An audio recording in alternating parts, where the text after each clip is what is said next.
ரொம்ப நாள் கழித்து நம்ம சினிபுக் சேனலில் ரிவ்யூ வீடியோ. இன்றைக்கி நாம் பார்க்க போகிறது மார்கன் படத்துடைய ரிவ்யூ. மார்கன் படத்துடைய ட்ரெய்லர்லாம் பார்த்துட்டு மொத்த கதையுமே ட்ரெய்லர்லேயே சொல்லிட்டாங்களே, தேட்டரில் பார்க்குறதுக்கு அப்படி என்ன தான் இருக்கும் மிச்சம் அப்படின்னு யோசிச்சுக்கிட்டே இருந்தேன். ஆனால் படத்தில் ஒரு 20 நிமிஷத்துலேயே நாம் நினச்சதுக்கு டோட்டல் ஆப்போசிட்டாக படம் இருந்துச்சு. Investigation thriller, suspense thriller, super natural thriller, யார் தாண்டா இதை செஞ்சா அப்படிங்கிற ஹூ டன் இட் த்ரில்லர், இப்படி எல்லாத்தையுமே ரொம்ப பர்ஃபெக்டாக பிளெண்ட் பண்ணி விறுவிறுப்பாக கொடுத்துருந்தாங்க. படத்துடைய பாசிட்டிவ் விஷயங்கள் என்னென்னு பார்த்தோம்னா, படத்துடைய ஃபஸ்ட் ஹாஃபை விட செகண்ட் ஹாஃப் ரொம்பவே நல்லா இருந்துச்சு. முக்கியமாக கிளைமேக்ஸ் நெருங்க வரக்கூடிய ட்விஸ்ட்டும் சூப்பர் நேச்சுரல் ஆங்கிளும் எல்லாமே நல்லா இருந்துச்சு, ஒர்க் அவுட் ஆகிருந்துச்சி. நடிகர்கள் அப்படின்னு பார்த்தோம் அப்படின்னா, புதுமுக நடிகரான அஜய் திசான் அவர் தான் படத்தில் நல்லா பண்ணியிருந்தார். அவருக்கான கேரக்டர் தான் நல்ல டெப்த்தாக இருந்துச்சு.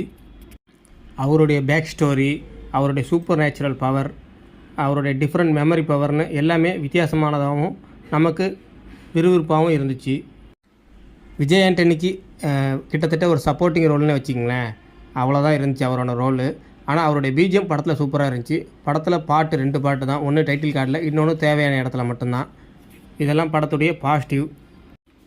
இன்னொரு பாசிட்டிவ் என்னென்னா, தேவையில்லாத பாடல்களோ ஹீரோயினோ எதுவுமே இல்லைங்கிறது மிகப்பெரிய ஆறுதல். டைரக்டராக அறிமுகமாகியிருக்க லியோ ஜான் பால் அவருடைய ரைட்டிங்கும் சரி எடிட்டிங்கும் சரி இந்த படத்தில் ரொம்ப சூப்பராக இருந்துச்சு.